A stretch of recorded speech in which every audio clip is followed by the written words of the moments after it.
everybody. So I'm going to do a little tutorial video on crow today. So if you haven't warmed up or done any yoga this morning, maybe pause this and do some of that. So like anything that warms up the hips. So hip circles, your like really low squat, maybe moving around a little bit because we need for you to be able to get really low down onto your body. And then I have 2 blocks here and a pillow, but if you don't have any blocks, if you have big books that you can stack on top of each other just to give you some height off the floor, then that'll be helpful. So we're going to start on our backs just to get a feeling of how the pose will feel in your core. So we're going to lay down on the back, we're going to take our arms up above us, and then lifting and pressing the shoulders. So like you're trying to press the ceiling. And then take your knees up, right? So you can see that I'm not, my legs and arms are not touching. So we want to curl up through the core to bring the knees up towards the armpits.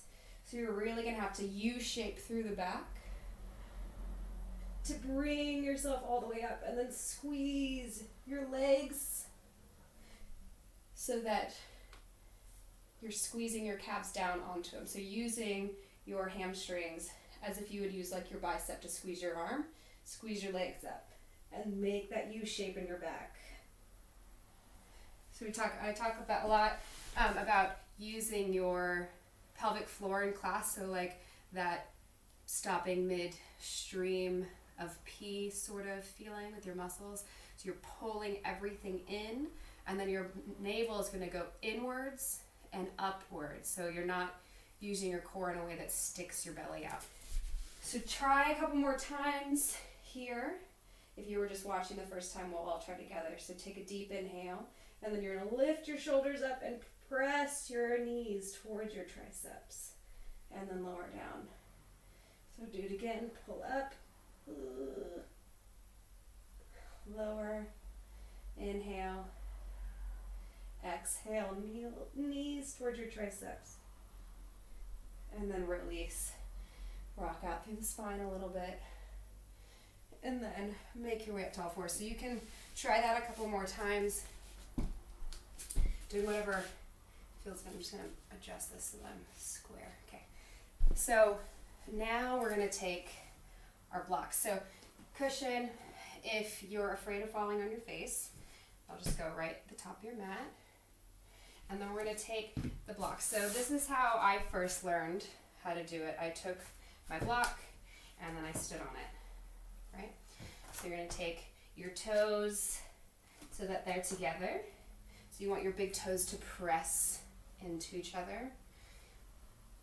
And then take your hands down in front of you. So start by lifting the hips up a little bit. And the goal is to get your knee onto the back of your arm. So we're not on the outside of the arm, we're pressing it into the tricep. And if you're doing this for the first time and you're practicing it a lot, you might get some bruising back here from like your skin just being pressed on. But after your body gets used to it, those bruises stop happening. Okay, so knees pressing into your triceps, right? Fingertips are super wide. Your arms are going to be shoulder distance. And then take your elbows so that you bend them, they press backwards. So we're not pressing out to the sides like in a push-up. We're pressing them back like in a chaturanga, right? Fingertips wide, and then keep your gaze forward. Because if you look down, you're more likely to flip over. So then we'll lift the hips up and just lean. And you can stay here with the feet on the mat.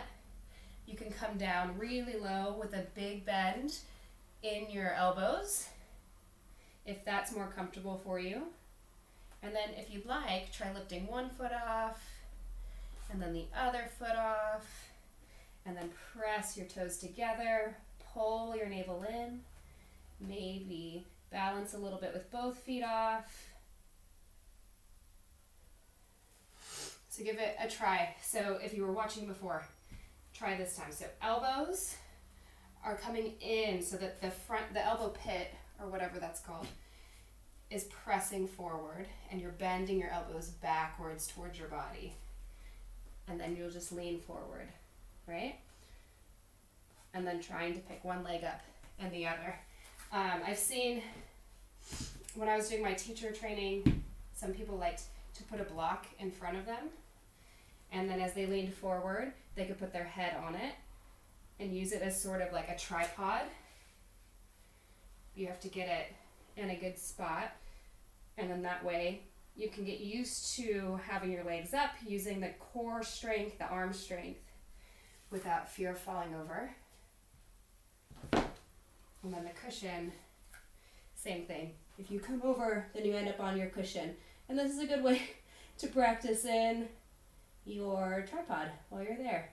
And then just bring yourself down gently. So if you feel like you're ready without the block, just move them aside. And we're going to do the same thing. So feet together.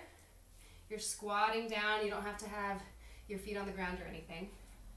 And then take your fingertips really wide. Roll the elbows in towards each other.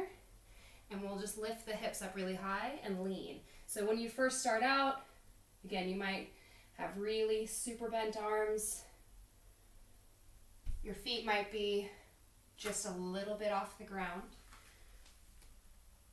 You might just try one foot and then the other. But as you progress, you'll be able to pull both feet up, pulling that pelvic floor up, maybe starting to straighten your arms. And then as you get stronger, you'll be able to use the same sort of thing with your arms to do other poses. So most of the arm balances start with that same strong arms bending. So like if you were in class yesterday, we talked about in our planks, not having the shoulders dropping back. You gotta press into the floor, press the space between your shoulder blades up towards the ceiling so that your shoulders are really wide and apart from each other. And that way, they start with a really good base. So you're not sinking here and then putting too much weight in the front of your shoulders. And then that also, it's like your shoulder girdle is what that's called, and it's wide and away from each other and strong. And then that way, when you come into something like a forearm balance or even a headstand, you want that same pressing into the floor, shoulders coming away from each other.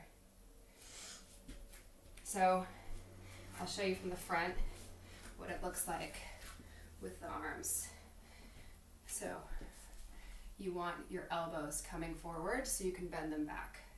This is why it's so important when you're doing your chaturangas that you're not letting your arms come out to the side like this.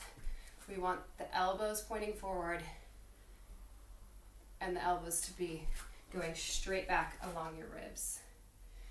Fingertips wide, looking forward. So from the front, it looks like this. You bring your elbows in towards each other, bring your knees up, and then shift your body, picking one foot up or both feet up.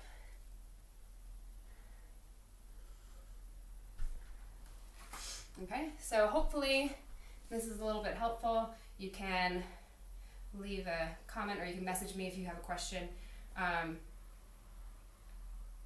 because maybe I'm not being very clear. But hopefully that's helpful, and if you're coming to class on Thursday, you can ask me questions in person, and maybe we'll try crow out in class as well. So thanks for watching, and I'll see you later.